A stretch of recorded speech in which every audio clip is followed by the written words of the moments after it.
Okay. Joe, I wonder how you're feeling now there's a competition which is just around the corner.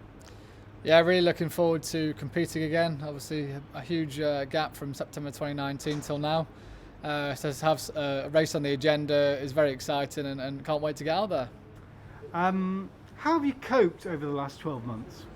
I'm not going to lie, it's been very difficult. Obviously, normally we're always working towards a competition, and for once the competition calendar was wiped clean, and we had kind of no objectives as such. So I had to find different things, different projects to get stuck in on. Done a lot of DIY at home. We've moved property, and just done other different things that I wouldn't necessarily do. But nice to spend time with my fiance and my dog, and just do normal things that normal people do for once.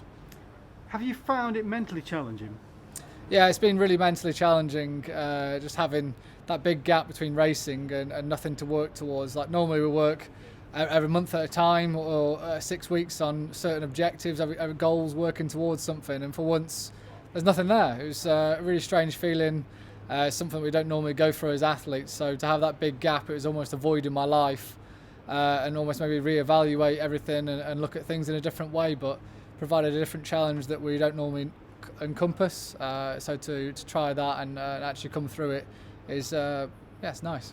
Yeah, I can imagine it's been a really challenging time for you also, as a gold medal winner from the last Olympic Games, but not going to Tokyo. That must just add to the challenges that you've faced. Yeah, missing out on Tokyo was a huge blow for me, and it was hard to swallow and hard to get over, having won gold in Rio, but time's passed on now, and like I say, almost this period here served as a long sabbatical as such, and maybe kind of fall back in love with the sport again after such a big blow. But yeah, just time moves on. Time's a healer, they say, and it's true, and very much fallen back in love with the sport, and motivated to look towards Paris already. So that assumes that you fell out of love with it, which I guess is just a natural reaction to something like that. Yeah, I think when things have been going so well, and then you miss out on the biggest competition of a 4-year cycle. We always work in the 4-year cycles. That it was always me wanting to go back to the Olympics to defend my title, and to not have that opportunity was disappointing. Then I had a shoulder operation, and coming back from that, the motivation dipped off because you're doing all the rehab. I always said that I'd be struggled to come back from an injury because I'm that kind of guy that wants to not do the kind of TheraBand and the stretching that's necessary. So I had to be really disciplined with myself to get back from that. And then coming back from that, I was ready in March, and then we hit the lockdown. So it was tough. Not going to the Olympics this summer, but you do have a big date this summer. You going to tell us about that? Yeah, we've had to rearrange 3 times now. The big date for me is the wedding, August 27th. So just after the Olympics. We were supposed to be September 12th last year, so a lot of rearrangement, a lot of planning, stress from both parties and parents. But yeah, looking forward to getting married eventually, fingers crossed, if the lockdown's lifted and everything can go ahead as planned. Yeah, I mean, that is a frustrating thing to try and achieve at the moment, isn't it? I mean, my heart goes out to you. Yeah, well, it's really tough trying to plan anything. It's hard enough trying to plan a race in Italy in 2 weeks' time, let alone a wedding in a few months' time, with everything ever changing. Fingers crossed that the restrictions get lifted on June 21st as planned, and we can go about our happy day in the way we want. So what about Italy and the European Championships then? Just great to compete, I'm sure. Yeah, really looking forward to getting out to Ivrea in Italy. It's a course that I've not actually been to before, and on the circuit nowadays there's not many courses that I haven't been to. So yeah, just that in itself is exciting, but having had such a break from the last race, it makes it even more exciting. What's your aims over there? To be honest, for once I'm actually going into a competition without an aim as such. Normally I know exactly where I kind of stack up in the world field.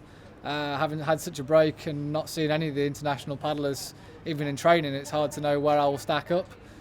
From the numbers in training here, it seems to be going well, but it's a small pool of athletes here compared to the international circuit. So who knows, just go out there and enjoy it and enjoy being back on the start line. Are there any changes to you in the last 12 months, either sort of technically or mentally? I think mentally probably the biggest change in the last 12 months, kind of zoomed out and rather than see my career as just canoeing, there's other things that make me me. And it's maybe appreciate other things that I might not necessarily have taken for granted. So that's probably the biggest change, that almost canoeing isn't all absorbing anymore, and disappointment can probably be taken a bit easier, which also makes me more of a rounded person, and hopefully not so much pressure, so I can go out there and enjoy the races more and perform to a higher standard. Are you still loving your fishing?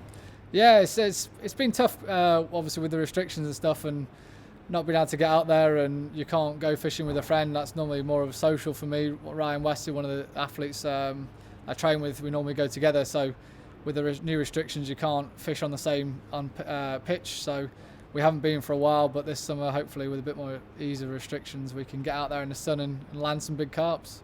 And like many people, you got a dog? Is that a lockdown dog? No, we got involved on the dog scene before lockdown, fortunately, so we've saved ourselves a fortune on costs there. A lot of people have had to bear the brunt of the lockdown cost, but yeah, we've got Louis, a cockapoo. He's 2.5 years old now, and he just provides us with fun and excitement every day, doing all these cute things and causing havoc.